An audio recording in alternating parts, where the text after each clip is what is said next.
So after high school, you joined the military. Immediately. Okay.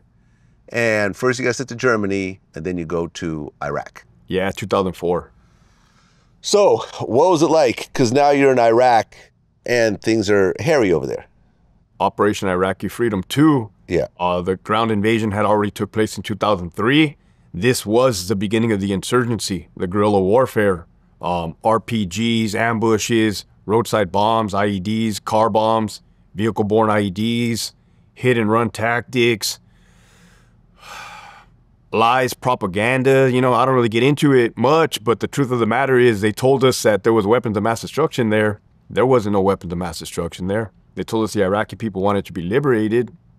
They did not appear they wanted to be liberated. You know, they were giving us middle fingers and giving us a look with their eyes. But, I mean, it is what I had wanted as a young, naive individual, especially after the whole 9/11 situation. You know, you got the government. And then again, I'm not like a politically driven individual. But since we're talking about the Iraq war, it's like, hey, that was the time frame, 2004.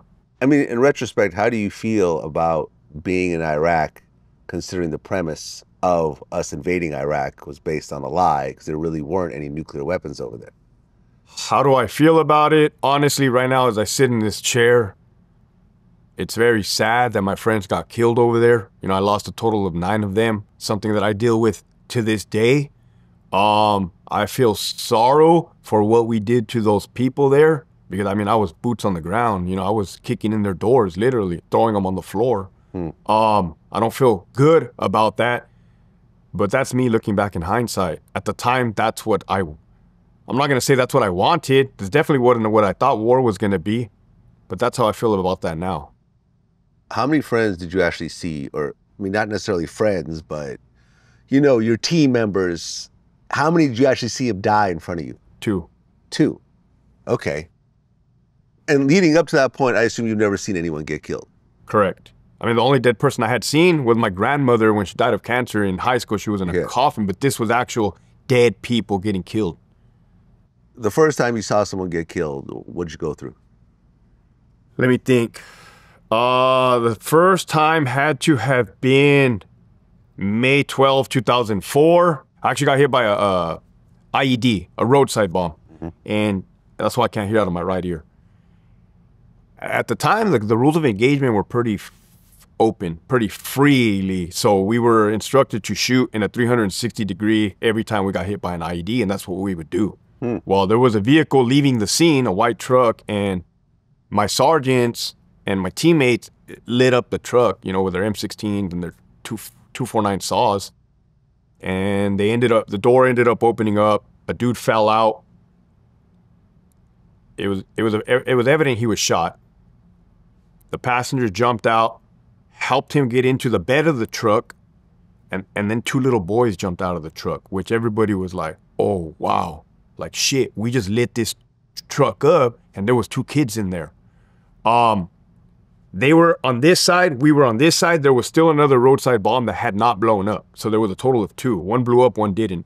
So they wanted us to go over there and help give them medical aid, but we were not gonna cross that danger area. So we made them come to us. And at that point, that's when the truck got right to me. And the 2 kids were, I mean, had to have been their age of maybe 9, and the other one maybe 6. I mean, thinking about it now, my daughter's 6. She just turned 6, so that age, and they were freaking out. And the dad was gasping. There was 0 blood. There was no blood at all. So it's like, where did he get shot? Right? It's evident he shot. And you look at his little man dress, and there's a little scratch. And the dude got shot in the back, like right here. No blood. So we're assuming he got hit with a tracer round, and it had to have cauterized the wound, you know, burnt it. And he was spitting up blood. And he was talking to his kids in Arabic, and he would go unconscious. And his kids were freaking out. And I offered the kid a bottle of water, and he slapped it out of my hand. And one time he just went out and he never came back. He died, and he defecated himself. And at the time, the way they used to detonate the roadside bombs was with a 2 155 artillery rounds, old artillery round. They would connect a blasting cap to it and copper wire. So they strung the copper wire out and they would be sitting with a 9-volt battery and watch you drive by, and then they would blow it up.